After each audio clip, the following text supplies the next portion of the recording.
चला, थँक्यू. आज आपण इथं प्रेस कॉन्फरन्ससाठी आला, त्याच्याबद्दल मनापासून सर्वांचे धन्यवाद. आज आपल्याला बोलवण्याचं एक विशेष कारण आहे.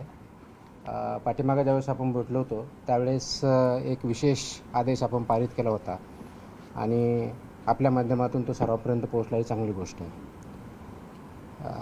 फूड अँड ड्रग ॲडमिनिस्ट्रेशन याच्यामध्ये जसं दोन विंग आहेत, एक ड्रगच्या बाजूला आणि दुसरं फूडच्या बाजूला. आपण दोन्हीकडे काम करत असतो.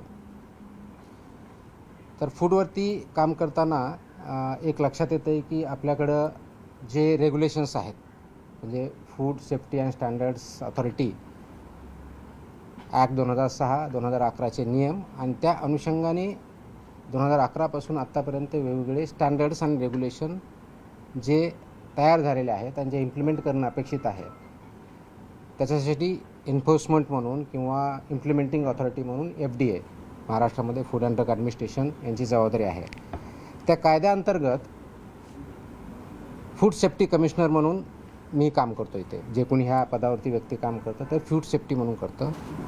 आणि म्हणून आपण जे अन्न या फूड या डेफिनेशनमध्ये येतं ते सेफ असावं आणि ते हेल्दी असावं, हे दायित्व आणि हे इम्प्लिमेंट करण्याची जबाबदारी ही फूड सेफ्टी कमिशनर म्हणून या पदावरती आहे. आयुक्त फूड सेफ्टी कमिशनर राज्याचे जे असतात त्यांच्यावरती प्रत्येक राज्याच्या फूड सेफ्टी कमिशनरवरती आहे.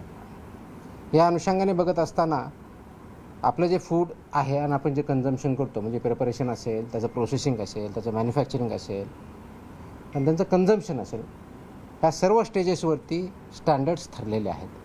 म्हणजे कन्झम्पशन हे सेफ असावं म्हणून ते सगळी प्रोसेस तिथपर्यंत पाळायची असते.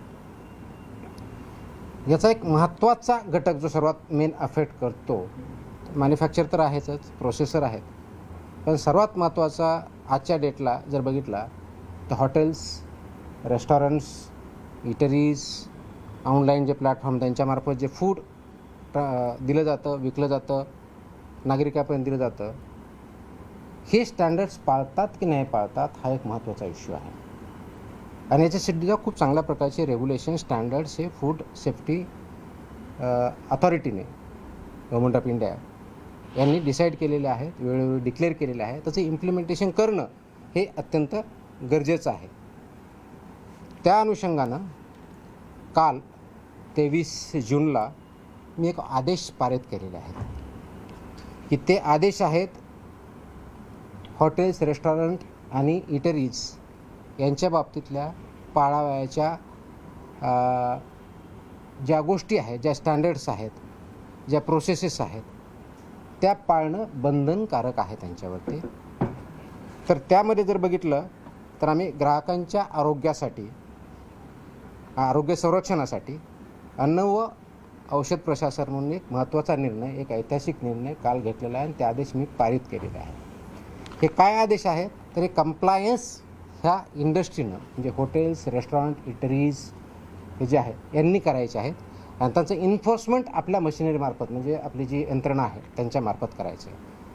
तर हे करण्यासाठी सुरक्षित अन्न, स्वच्छ आस्थापना आणि जबाबदार अन्न व्यावसायिक यांच्या बाबतीत आपण काही आदेश पारित केलेले आहेत.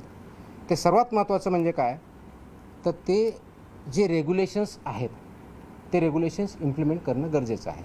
ते कोणते रेग्युलेशन्स आहे तर पहिला आहे रजिस्ट्रेशन, अन्न व सुरक्षा मानके, अन्न व्यवसायाचे परवाने व नोंदणी 2011चे रेग्युलेशन्स आहेत.